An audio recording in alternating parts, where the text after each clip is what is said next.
just another game last night before they head out on a 5-game East Coast road trip. But help may be on the way. According to a report, LA expects LeBron back, quote, soon after the King has missed the past 7 games with an abdominal strain. So, Shannon, maybe you have the inside scoop. How much better will he make it the Lakers? Hold on. A former trainer for the Lakers said LeBron James' injury is 4 to 6 weeks. General, the ab strain. Yeah, yeah, he said that was, I think that was Thursday. I think it was 4 to 8 weeks. Yeah, okay. That was Thursday. Yep. Well, he didn't have any hands-on knowledge. So why he say that? He's just talking in generalities. So in other words, he's talking out a part that he shouldn't be talking out of. But anyway, back to our regular scheduled programming. So you think he's going to shatter the mold on this, right? I didn't say that. But he's back to being Iron Man? Okay. You concluded that he's not the best player. Okay, I'm not here to fight you on that one today. Well, I thought you were. Giannis. No. Steph. No, that's KD. 7-foot monster. No, but I'm saying, Skip, I still believe he's one of the 5 best players in the NBA. How does getting one of the 5 best players back on your roster not help? Now, I ain't gonna do because you got a 6'3" monster that's gonna keep rearing his head as soon as the other monster comes out. But Skip, I think he can settle the offense down. We know that in late game situations, he's gonna have the ball in his hands. I trust him with the ball in his hands better than we trust the other guy with the ball in his hands. And look, it will also allow players to go back to their natural role. Carmelo goes back to the bench. I believe THT is going to stay in the starting lineup. I do too. I agree. So now you're going to have Malik Monk, you're going to have Carmelo, you're going to have Wayne Ellington coming off the bench. Roles there. Bazemore will be a bit. Those guys are better suited for those roles, and I think things will fall back into place. But at the end of the day, Skip, Russ is going to have to make open shots.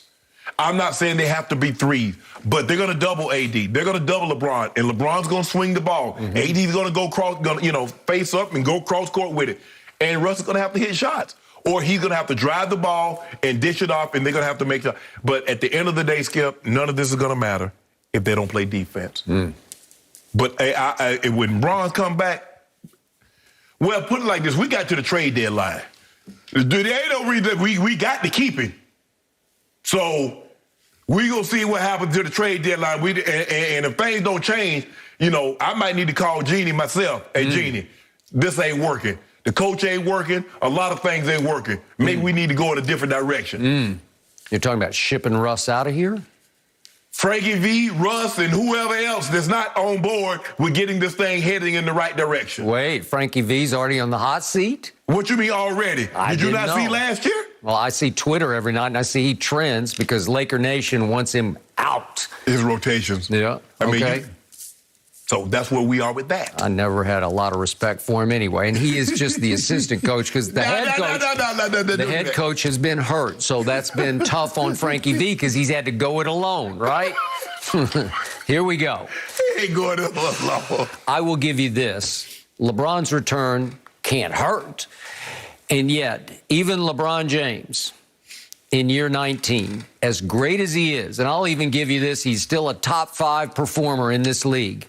Even he, with the highest IQ in basketball, cannot overcome Russell Westbrook. I knew you was going to say it. I'm just sorry, but I first guessed it. I told you this before the year. Even LeBron can't rise above this. Even LeBron can't fix him in year 14. He's unfixable. He is who he always was. Right. He's a triple-double waiting to happen. He's a quadruple-double waiting to happen. And he's leading the league in turnovers.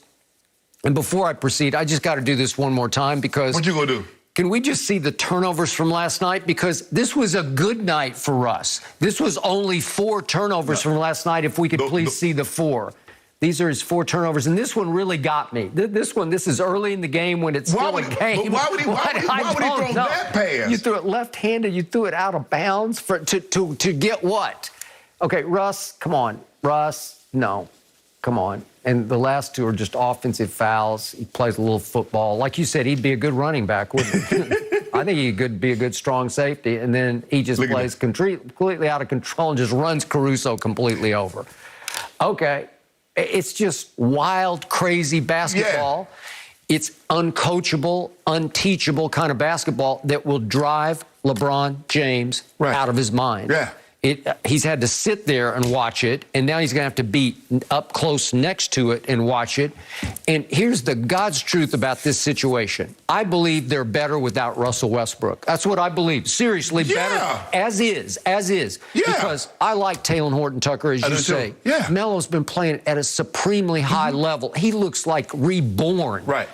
I like him on the floor. I trust him when he's on the floor. Avery Bradley can really play D. Wayne Ellington, I know he's cold last night, but he can shoot it. Yeah. Malik Monk has had stretches where he just goes crazy hot, right? Austin Reeves has been a revelation as an undrafted kid out of University of Oklahoma. Well, he helps. He's Caruso-like. He's not Alex Caruso, but he can play defense and make things happen, to make a long story short, you'd have been better off keeping Caruso and signing Buddy Hield. Right. That would have been your best bet. Okay. And you still got Melo. Okay, so how do you work around this? Well, I proposed the very first week of the season. Russ would be best leading the shock troops, playing 20 minutes off the bench. He is not going to literally sit still for that. And yet, I can also make an even better case that if he just didn't play at all, if you de-impede him, I swear you'd be a better basketball team once LeBron's back and he's healthy. I'm not so sure. We might be trading for John Wall. Is John Wall healthy? I think he is, actually. Yep. I mean, he's been at practice trying to help Jalen Green and watch him practice. I think he's healthy. Yeah. They're just paying him to sit right now. Because they hoping he ain't taking no buyout because he has a $47 million player option for next year. He getting all that because he knows the big paydays are probably over. Okay, and you mentioned Bazemore. He's still a pretty serviceable player, and he can play defense. He does play defense. I don't know. And Dwight coming off the bench, and obviously Anthony is still a top 5 player. Well, who needs Russell Westbrook? I don't know, but you're stuck with it. You're stuck with him. Yeah. Skip, is that gift that you didn't need, but you wanted. Now that you have it, what the hell we do with it? I don't know. I don't know how. Does LeBron go back to running the point where he is born to play point guard? Sure he does. Okay, do you want Russ as your 2? He's shooting 29% from 3. They're daring him to shoot. No. I want him as my 7th. Okay. Which is the 7th guy off the bench. the number 2 guy off the bench. That's how he plays. He should be your 7th man off the bench, and he should play, 18 minutes a night. But Skip, look, we knew this. This is what Russ hasn't changed. He's been the same player from OKC to Houston to Washington, now to the Lakers. Okay, the triple-doubles are good, they're fine. But the turnovers, you not winning. A guy that's averaging 5 turnovers a game, high 5 turnovers, 5.5 turnovers a game. You're not winning a championship if he has to have the ball in his hand. You're not. You're not.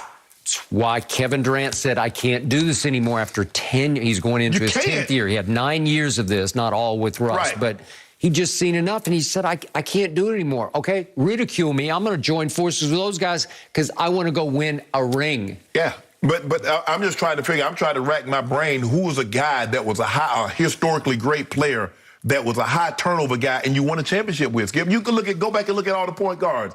They didn't turn the ball over like this. This is ridiculous. And he got 10 assists, bro. He had 8 turnovers. You can't. 10 assists and 8 turnovers is not good. I mean, 19, 9, and 8. That sounds pretty reasonable until you get to the 5. Yeah, exactly. Yeah. 5. He's running away with the NBA turnover lead over James Harden. Yes. And when you couple it with they're just daring him to shoot threes because he's 29%. Which is, it ranks 143rd of 160 three-point shooters. It's high volume, very low efficiency. Yes, but Skip, that's what he is. He's a ball-dominant, inefficient shooter. That's what he is. And he's turnover-prone.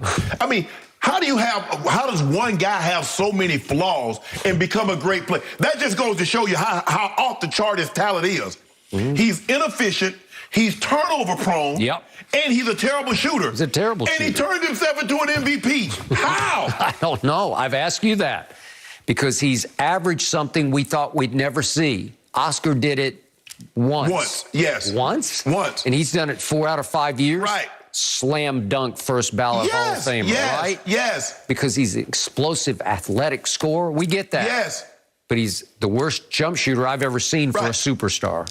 Okay? No, you get no jump shooter. Shooter, period. You Shooter, set shot. than what he is. Yeah.